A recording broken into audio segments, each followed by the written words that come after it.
ఎక్కువ బరువు ఉండడం వల్ల బాడీకి వచ్చే కాంప్లికేషన్స్ ఏంటి? అయితే ఒబిసిటీ వల్ల బాడీకి వచ్చే కాంప్లికేషన్స్.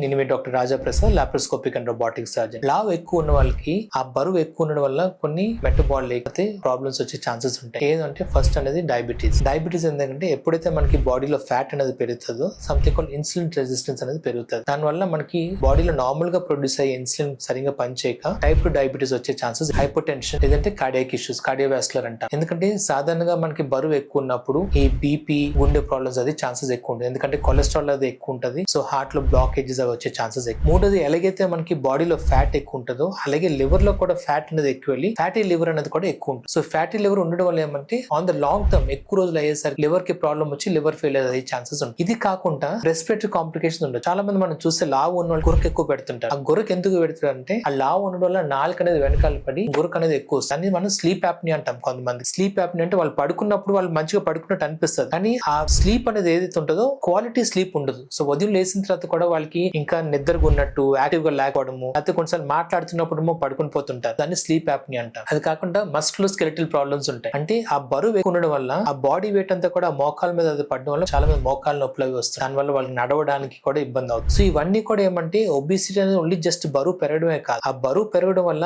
వేరే ఆర్గన్స్ మీద, వేరే వాటి మీద కూడా ఎఫెక్ట్ అనేది చూపిస్తుంది. దీని వల్ల ఆ పేషెంట్ కు ఉన్న యాక్టివిటీస్ కానీ అవన్నీ కూడా కాంప్రమైజ్ అవుతాయి. సో ఒబిసిటీ అనేది ఇప్పుడు WHO కూడా is recognized as chronic disease కింద రికగ్నైజ్ చేశారు. అంటే మన బరువు ఎక్కువ ఉండడం వల్ల చాలా రోజులు అది ఉంటుంది. అండ్ షుగర్, బీపీకి అది ఎలాగైతే ట్రీట్మెంట్ తీసుకుంటామో దీన్ని కూడా ట్రీట్మెంట్ తీసుకొని వెయిట్ అనేది కంట్రోల్ చేయాలని చెప్పారు.